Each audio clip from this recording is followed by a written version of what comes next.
আসসালামু আলাইকুম everyone, welcome my ইফরানা kitchen. সবাই কেমন আছো? আশা করি আলহামদুলিল্লাহ ভালো আছো। গরমের মধ্যে নিয়ে আসলাম শান্তিময় একটি ডেজার্ট। এটা কাস্টার্ড পাউডার দিয়ে করা। 1 লিটার দুধ দিয়ে কাস্টার্ড পাউডার দিয়েছি 3 চামচ। কোনো দুধ তোমরা দিতে পারো। দুধ দিয়েছি, গুঁড়ো দুধ দিয়েছি 3 চামচ। তার সাথে দিয়ে দিয়েছি কনডিস মিল্ক। সব দিয়ে আমি একটা ভালোভাবে একটি কাস্টার্ড বানাই, সেই কাস্টার্ড মিল্ক বানিয়ে নিয়েছি। তো এটা সুন্দরভাবে ঠান্ডা করে রেখেছিলাম, তাই বিট দিয়ে ভালোভাবে এভাবে করে নিলাম, তাতে দ্বিগুণ স্বাদ বাড়িয়ে নেয়। এভাবে করে দুটি আইসক্রিমের মচির মধ্যে আমি দিয়ে দিচ্ছি। এটা ডেকোরেশন করে নিব। তোমরা তোমাদের পছন্দ মতো ডেকোরেশন করে নিতে পারো।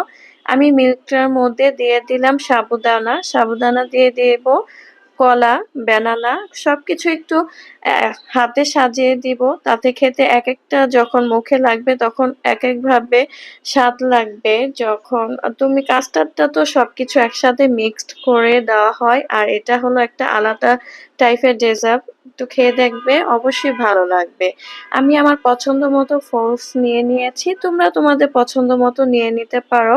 আমি প্রথমে দিয়ে দিয়েছি ব্যানানা, তারপর স্ট্রবেরি। কলা দেওয়ার পরে দিয়ে দিলাম স্ট্রবেরি। এখন আঙ্গুর ফল দিয়ে দিচ্ছি, যেটা মনেক্কা বলা হয়, সেটা দিলাম। আর এখন আপেল দিয়ে দিলাম। আপেলটা আরেকটু কুচি করেও নিতে পারো বা এভাবে করেও নিতে পারো। আমি এভাবে একটু বড় করে নিয়েছি। আবার একটা লেয়ার দিয়ে দিব। আমি কলা দেওয়ার পরে কিন্তু আরেকটা লেয়ার দিয়ে দিয়েছি। এভাবে তোমরা প্রতিটা ডেকোরেশন করে সাজিয়ে নিবে সাথে, তাহলে বেশি মজা লাগবে। বা মিক্সড করে তোমরা ইচ্ছে করলে কাস্টার্ডের মতো খেয়ে নিতে পারো। এখন উপরে দিয়ে দিব আইসক্রিম দুটি, দুই পাশে বল বলের মতো দিয়ে দিব। আমারটা সুন্দর গোল হয় নাই, তোমরা সুন্দরভাবে গোল করেও দিতে পারো বা নর্মালি দিতে পারো।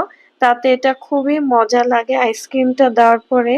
না খেলে অবশ্যই বুঝতে পারবে না। অবশ্যই বাসায় ট্রাই করে খাবে, খুব ভালো লাগবে। গরমে অনেক শান্তি লাগবে। আইসক্রিমটা দেওয়ার পরে কিছু চকলেট দিয়ে দিব উপরে, যে ছোট ছোট বাবলস চকলেট গুলো থাকে বাচ্চাদের কেকে ডেকোরেশন করতে বা আরো কিছু ডেকোরেশন করতে, সেটা আমি উপরে একটু ছিটিয়ে দিয়ে দিলাম। দেখো এখন লুকটা একদম অন্যরকম হয়ে গেছে। আশা করছি বুঝতেই পারছো কতটা মজাদার ডেজার্ট হয়েছে। অনেক শান্তিময় একটি খাবার, খুব ভালো লাগবে আশা করছি বাচ্চা বড় সবারই। এখন একটু ডেকোরেশন করার জন্য স্ট্রবেরি দিয়ে দিলাম উপরে, আইসক্রিমের উপরে। সবাই ভালো থাকবে, আল্লাহ হাফেজ।